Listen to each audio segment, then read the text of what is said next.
यस्य स्वयं स्वभावाप्तिरभावे कित्स्न कर्मणा तस्मै संज्ञानरूपाय नमोस्तु परमात्मने। इस प्रकार सिद्ध भगवान को नमस्कार करके आज हम कारिका 46 का अध्ययन करेंगे।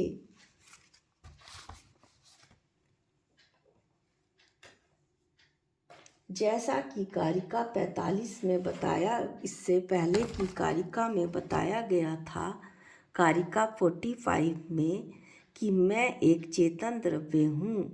विश्व में मैं अन्य कुछ भी नहीं, पर अपने मोह के कारण पर पदार्थों में एकत्व बुद्धि करता हूँ, अर्थात उन्हें अपना मानकर अपने कर्मबंध करता हूँ। मेरा एकत्व तो मेरी आत्मा में ही है। सब में रक्त और पर से विरक्तता। इस तरह से मैं अपना उपयोग यदि अपनी आत्मा में लगाऊं तो मेरे कल्याण का मार्ग प्रशस्त होगा।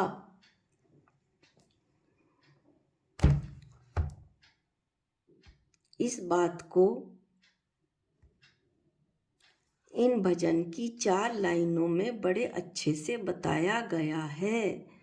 कहाँ चले ओ पर में चेतन, निज से नाता तोड़ के, नश्वर सुख के कारण ही यूं शाश्वत सुख को छोड़ के, तोड़ दे सारे बंधन सदा के लिए।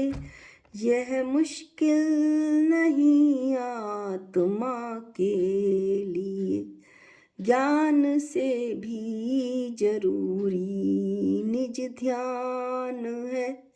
ध्यान चेतन का कर आत्म सुख के लिए, तोड़ दे सारे बंधन सदा के लिए। तू अनादि से कर्मों के संग रहा, कर्म फिर भी तुझे तो छुए ही नहीं। पर पदार्थों को तुम अपना कहते रहे, पर कभी ये तुम्हारे हुए ही नहीं। निज में भंडार है आत्मगुण धाम का, कर ले दृष्टि स्वयं में स्वयं के लिए। तोड़ दे सारे बंधन सदा के लिए, यह मुश्किल नहीं आत्मा के लिए। इस भजन में भी ये कह रहे हैं कि ओ चेतन, पुद्गल द्रव्यों के जो अनित्य सुख है, क्षण क्षण में बदलने वाले सुख को छोड़कर तू अपनी निज आत्मा के अनंत सुख को छोड़कर कहाँ जा रहा है? तेरी आत्मा तो अनंत गुणों और अनंत सुख का भंडार है। अपनी दृष्टि को अपनी आत्मा में जोड़, ऐसा इस भजन में कहा जा रहा है। अब कारिका 46 में भी आचार्य ऐसे ही बहिरात्मा अज्ञानी की बात को कर रहे हैं कि अज्ञानी हमेशा विपरीत मान्यता को स्वीकार करता है। विपरीत मान्यता यानी पर द्रव्यों में को ही अपना मानता है। मैं शरीर ही हूँ ऐसा मानता है, किंतु इस विपरीत मान्यता का फल क्या होगा वह यह नहीं जानता। उसे ही अब आगे आचार्य बतलाते हैं।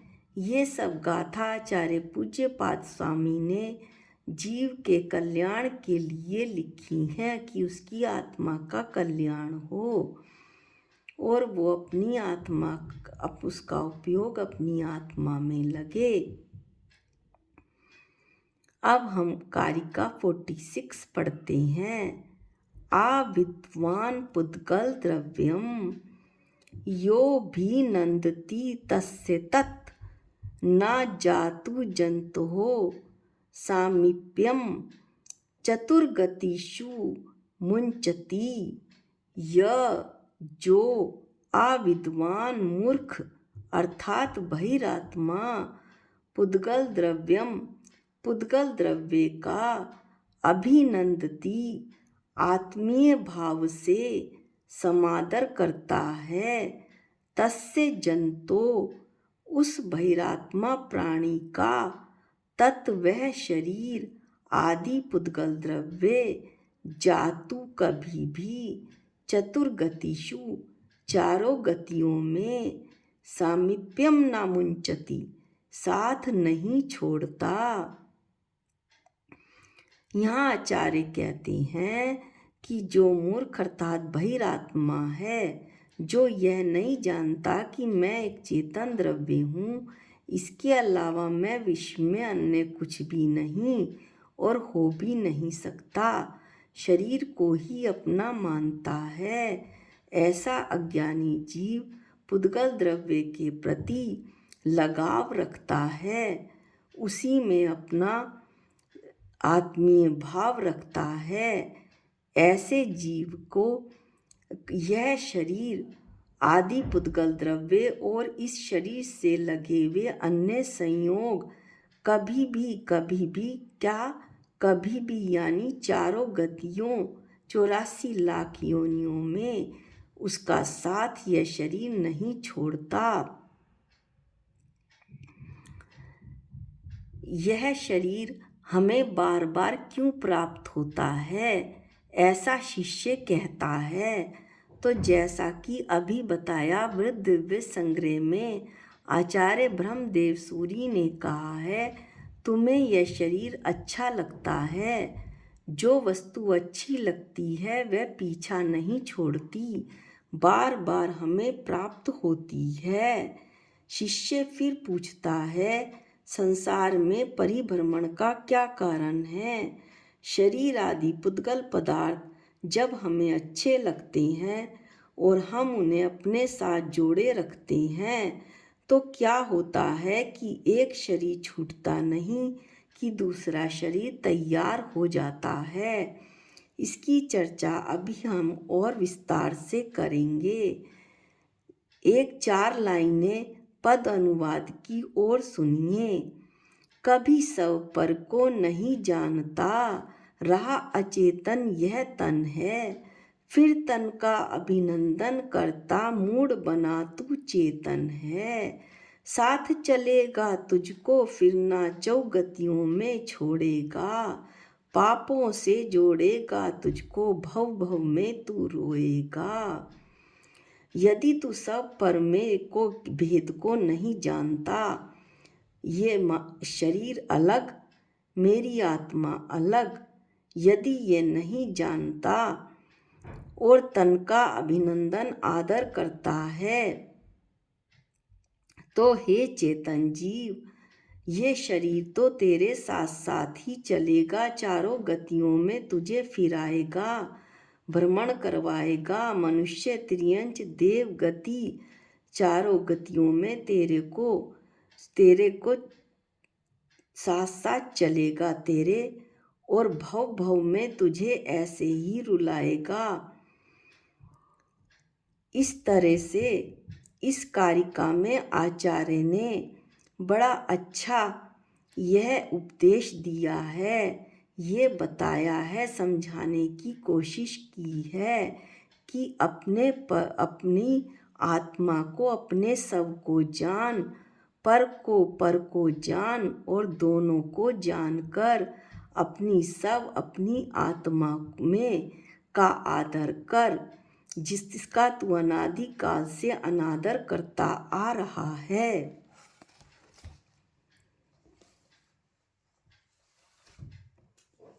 ऐसा आचार्य बता रहे हैं।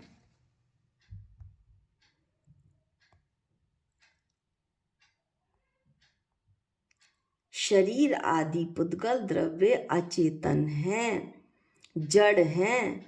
वे आत्मा से सर्वथा भिन्न है। मेरी आत्मा तो चेतन है, ज्ञाता दृष्टा है। उनके साथ की एकता किनके साथ की? शरीर आदि पुद्गल द्रव्यों के साथ की एकता सर्वथा हे है, छोड़ने योग्य है। परंतु जैसा अभी बताया कि अज्ञानी मिथ्या दृष्टि जीव हे उपादेय का विवेक नहीं होने से उसे नहीं पता कि किसे छोड़ना है और किसे ग्रहण करना है। वह आत्मा से भिन्न पदार्थों में आत्मवृद्धि करता है, यानी कि अपने लगाव को बढ़ाता है। जो लगाव उसे अपनी आत्मा में करना था, वह लगाव, वह अपनापन वो भिन्न पदार्थों में करता है, पुद्गल पदार्थों में करता है और उन्हीं को अपनी आत्म स्वरूप मानता है, उन्हीं को अपनी आत्मा रूप मानता है।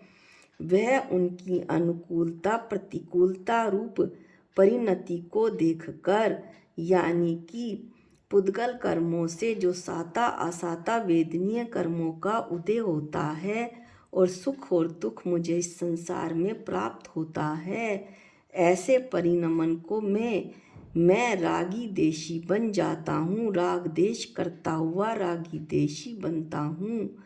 राग देश जनित बंध से मुझे नरक आदि चतुर्गति संसार में मेरा परिभ्रमण होता है। इस प्रकार जीव के साथ पुद्गल का संबंध चालू रहता है। जीव के साथ पुद्गल का संबंध नहीं छूटता, वह कभी भी नहीं टूटता। समाधि तंत्र के श्लोक 15 में कहा है कि मूलम संसार दुःखस्य देह एव आत्म धी स्ततः, अर्थात देह में ही आत्मवृद्धि करना, आत्मीयता को बढ़ाना, लगाव करना, ये संसार में दुख का कारण है। पुद्गल मेरा नहीं है, इसलिए मैं पुद्गल का कुछ भी नहीं कर सकता। यह बात मेरी समझ में नहीं आती। अनादिकाल से मैं पुद्गल को ही अपना मानता आ रहा हूँ। अब ऐसा निर्णय कर कि पुद्गल मेरा नहीं है, मेरी तो मेरी आत्मा ही है और आत्म सन्मुख हो, यानी अपने उपयोग को अपनी आत्मा में लगाओ, जिससे पुद्गल के साथ संबंध छूट जाए। जीव के साथ रहना या नहीं रहना, ऐसा पुद्गल को तो कुछ भी ज्ञान नहीं, पुद्गल नहीं जानता, क्योंकि वो तो उसमें ज्ञानहीन है। उसके 6 द्रव्यों में से ज्ञान केवल मेरी आत्मा में ही है, मैं ही ज्ञाता दृष्टा हूँ। पुद्गल तो जड़ है, परंतु जीव के विकार और उसके पौद्गलिक कर्म के निमित्त नैमित्तिक संबंध हैं। अर्थात जो ये पुद्गल है, पुद्गल के निमित्त से जीव राग देश मोह भाव करता है। जैसा अभी ऊपर बताया, राग देश मोह भाव करता है तो राग देश जनित बंध होता है, यानी कर्म बंध होता है। इसलिए जब तक जीव विकार करता रहेगा, राग देश मोह करता रहेगा, तब तक ये निमित्त नैमित्तिक संबंध नहीं छूटेगा। पुद्गल निमित्त और जीव के भाव नैमित्तिक होकर कर्म बंध करते हैं, ऐसा इस गाथा में बताया गया है। मैं भी समझूं कि मैं क्या हूँ। मैं एक चेतन द्रव्य हूँ।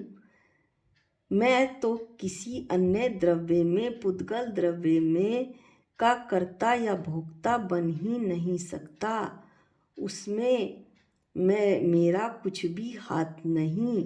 जो कुछ भी मैं कर सकता हूँ वो अपने स्वभाव में ही कर सकता हूँ।